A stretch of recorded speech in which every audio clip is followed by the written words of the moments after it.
تب بھی لمبے ہو جائیں گے. اس لیے قرآن کریم کی آیات جہاں جن لفظوں پہ ختم ہوتی ہیں ان کو لمبا پڑھتے ہیں، حالانکہ مدہ نہیں لکھی ہوتی. متقین، ظالمین، ظالمون، اس لیے کہ وہاں نون کی زبر اڑائی جاتی ہے آخری ہونے کی وجہ سے اور ساکن ہو جاتا ہے. ضالین، لام ساکن تھا، الف کے بعد آیا. ضال، ضالہ نہیں ہے بلکہ ضال، یہ لمبا ہو گیا. تو ایسے ہی اور قواعد بھی ہیں. یہاں اب پہچانیں آپ کہ کیوں لمبا کیا ہے میں نے. یا بنی اسرائیل، بتائیں اب بولیں. یا بنی کو لمبا کیوں کیا ہے؟ اسرائیل، ہاں مخاطب تو کیا مگر اس کو بنی کو لمبا کیوں کیا ہے؟ آگے اسرائیل کا جو پہلا حرف ہے وہ حمزہ ہے، ایک ہی آواز ہے. تو یہ کے بعد جب حمزے سے اگلا حرف شروع ہوتا ہو، اگلا لفظ، تو میں نے بتایا تھا نا اس کو لمبا کر دیتے ہیں. واو کے بعد بھی لمبا کر دیتے ہیں، الف کے بعد بھی. اور اسرائیل میں اسرا کو کیوں لمبا کیا ہے بتائیں؟ ہاں ٹھیک ہے، الف کے بعد حمزہ آ رہا ہے. آپ سمجھ گئے نا، اسی طرح یاد رکھنا. یا بنی اسرائیل، اے اسرائیل کے بیٹو، یعنی اے اسرائیل سے تعلق رکھنے والوں. اور بنو اور بنی کا لفظ یہ قبائل کے لیے استعمال ہوتا ہے. تو بنو اسد، بنو کلب وغیرہ وغیرہ. تو بنی اسرائیل سے مراد ہے اے اسرائیل کے قبیلے سے تعلق رکھنے والوں، اسرائیل کے بیٹوں مراد ہے.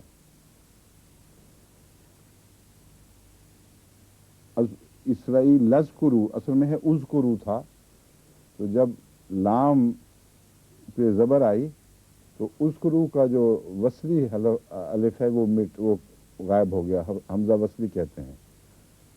یوں نہیں پڑھتے یا بنی اسرائیل اذکرو، بلکہ روانی سلاست کے ساتھ پڑھنے اور روانی پیدا کرنے کے لیے عربوں کا پڑھنے کا ایک لہجہ اور ایک طریقہ ہے. اس میں وہ بعض حمزوں کو گرا دیتے ہیں اور پہلے کی حرکت اگلے لفظ کے پہلے حرف کی حرکت بن جاتی ہے. اس کو روح ہے لفظ، یاد کرو، یہ امر کا صیغہ ہے، نہ ماضی ہے نہ مضارع ہے. تو اور بھی صیغے ہیں، اور بھی زمانے ہیں. جو آپ کہتے ہیں کرو، تو اس کا نہ آپ کا دماغ ماضی کی طرف جا سکتا ہے نہ مستقبل کی طرف. ایک تمنا کا اظہار ہے، ایک خواہش کا اظہار ہے، کرے یا نہ کرے کوئی، اس کو امر کہتے ہیں. اور بعض دفعہ خواہش کے اظہار کے لیے بھی ایک لفظ بولا جاتا ہے، تمنا کے اظہار کے لیے اسی قسم کا استعمال ہوتا ہے. تو اذکرو تھا لفظ، یاد کرو، ذکر کرنا، یاد کرنا. تو اذکرو کو جب یا بنی اسرائیل کے ساتھ ملا کر پڑھا تو یا بنی اسرائیل لذکرو. تو یہ دو حرفوں کو جوڑنے کے نتیجے میں جو صوتی تبدیلیاں پیدا ہوتی ہیں، اس کا تجوید سے تعلق ہے، علم تجوید. نہ اس کا صرف سے تعلق ہے نہ اس کا نحو سے تعلق ہے، بلکہ علم قرات و علم تجوید وہ آپ کو بتاتے ہیں کہ جب دو حرفوں کو جوڑیں گے اور اکٹھا پڑھیں گے تو کیا صوتی تبدیلیاں پیدا ہوں گی. اسرائیل کا جو لفظ تھا اس کو لمبا کرنے میں بھی اسی علم تجوید کا تعلق تھا.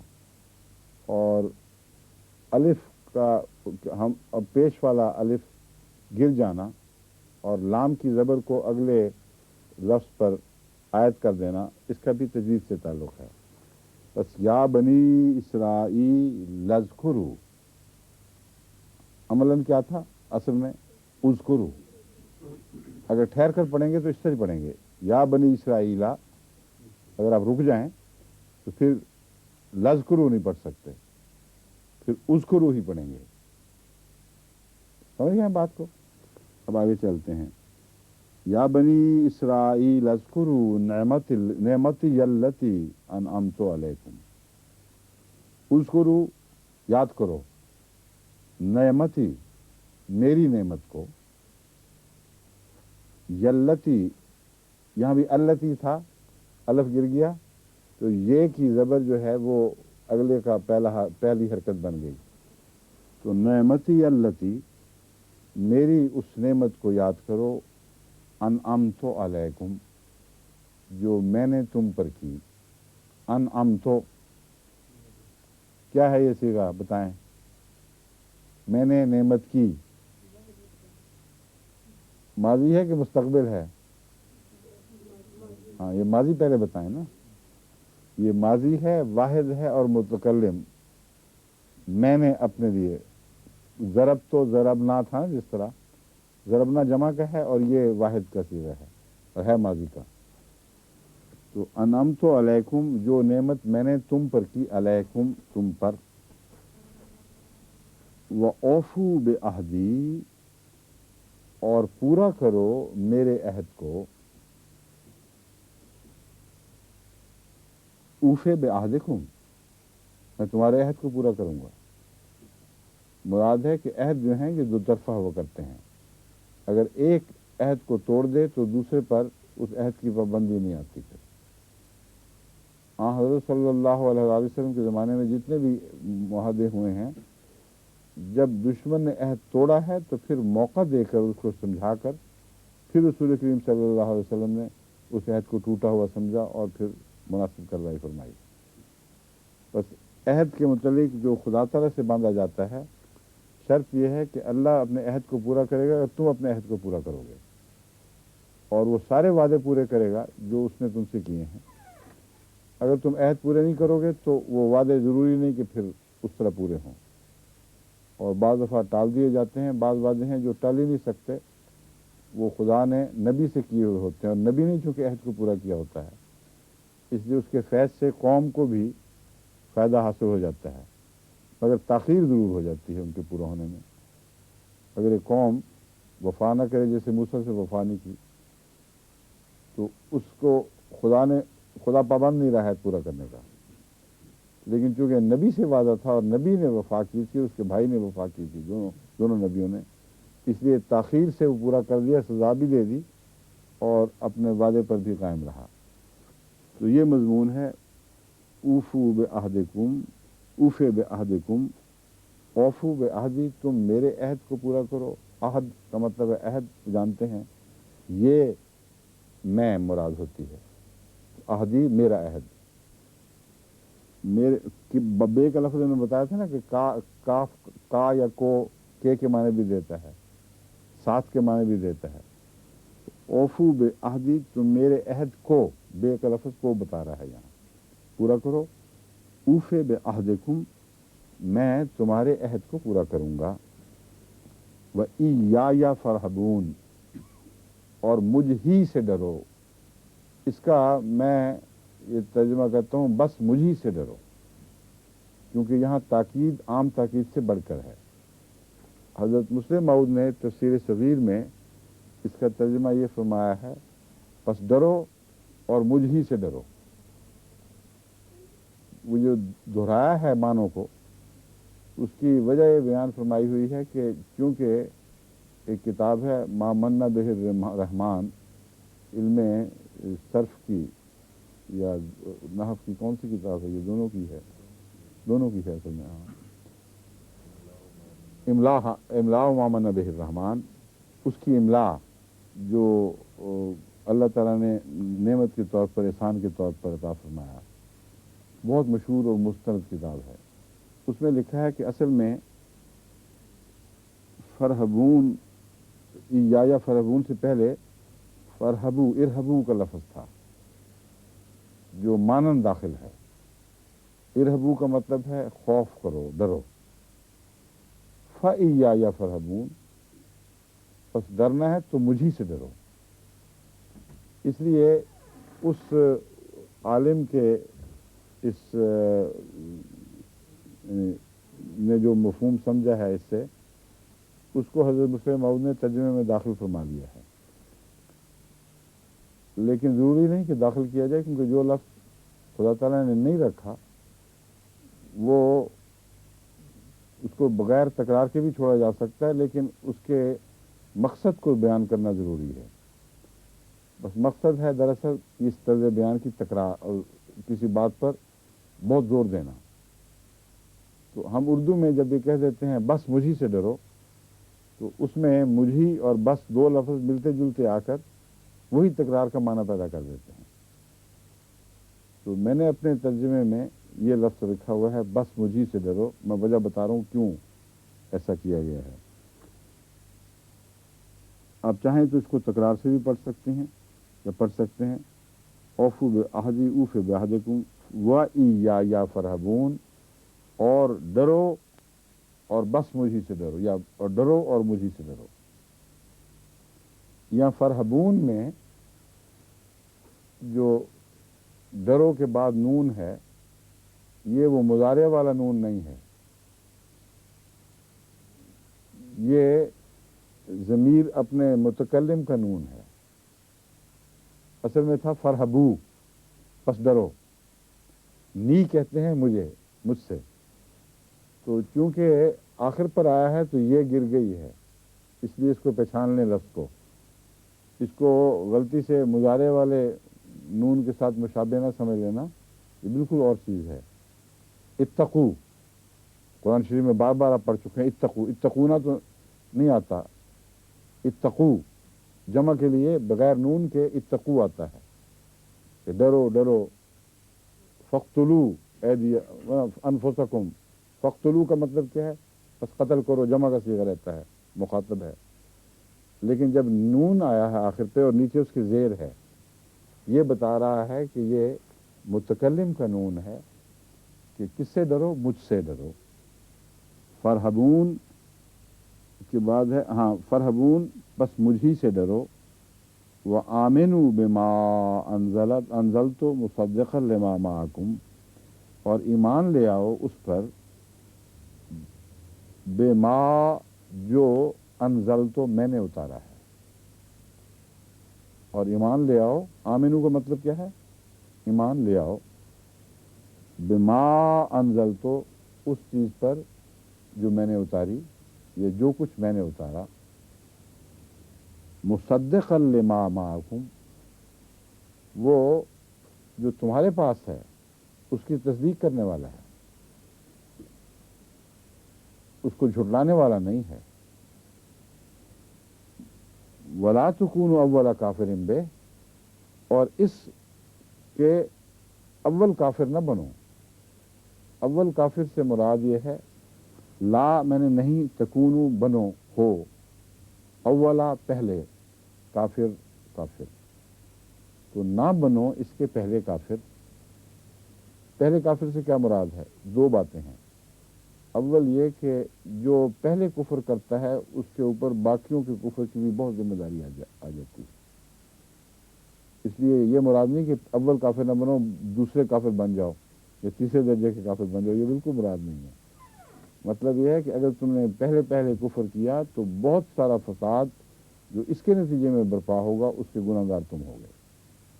اس لیے اس میں پہلے نہ بن جاؤ ظلم میں اور فساد میں. دوسرے اولا کافر بہ کا مطلب ہے کہ کفر میں شدت اختیار کر کے نمایاں حیثیت اختیار کر جانا.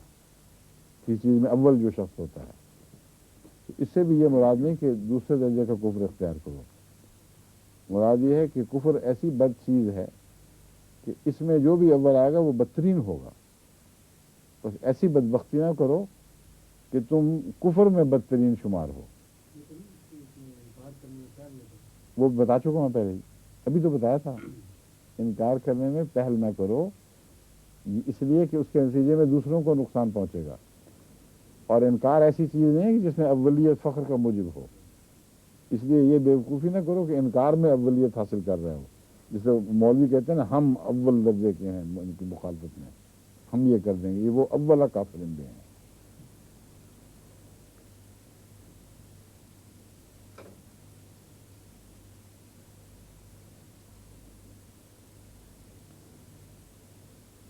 مصدق لما معکم میں نے کہا تھا، اس کا ترجمہ تو ہو چکا ہے. مصدق میں نے تصدیق کرنے والا.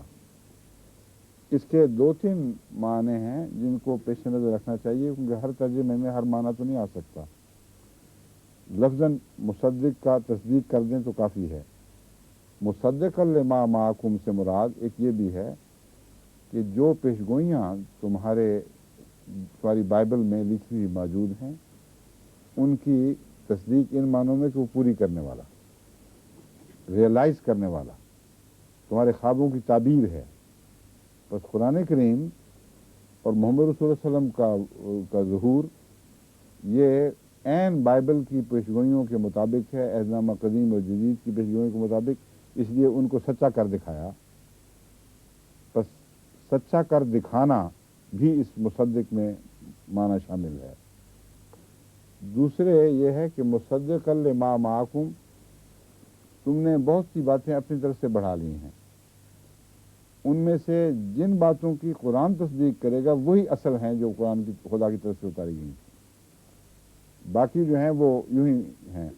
تو تصدیق سے مراد ہر لفظ کی تصدیق نہیں، بلکہ تصدیق سے مراد ہے کہ چھان بین کے فیصلہ کرنے والا کہ کون سا حصہ تمہارے پاس سچا ہے اور کون سا جھوٹ ہے جو تم نے بنایا ہوا خدا کی طرف سے نہیں تھا۔ تو کسی بات کی کہتے ہیں تصدیق کرو، اب ہماری جماعت میں پریزیڈنٹ سے تصدیق کراؤ، تصدیق کرانے کا یہ مطلب تو نہیں کہ ہر بات میں وہ کہہ دے کہ ہاں ٹھیک ہے، ہر بات کو کہے کہ سچی ہے۔ تصدیق میں لفظ چھان بین اور پھر نتیجہ نکالنا شامل ہوتا ہے۔ تو مصدقا لما معکم، وہ تمہارے پاس جو کچھ بھی ہے اس کی تصدیق فرماتا ہے، یعنی اس پہ حکم بدل کر رہا ہے، بن کے بیٹھا ہوا ہے۔ جس کو کہہ دے کہ یہ بات سچی ہے وہی خدا کی طرف سے ہے، اور باقی باتیں تمہاری بنائی ہوئی ہیں۔ تو وقت ہو گیا؟ اچھا جی، اب باقی پھر انشاءاللہ کل کی کلاس میں، ابھی تھوڑی دیر بعد شروع ہوگی، لیکن جہاں تک ناظرین ہیں ان سے رابطہ اب ہمارا ختم ہونے والا ہے۔ یہ باقی حصہ کلاس کا وہ کل دیکھیں گے جمعے کی کلاس کے طور پر۔ اچھا جی، خدا حافظ، السلام علیکم ورحمۃ اللہ وبرکاتہ۔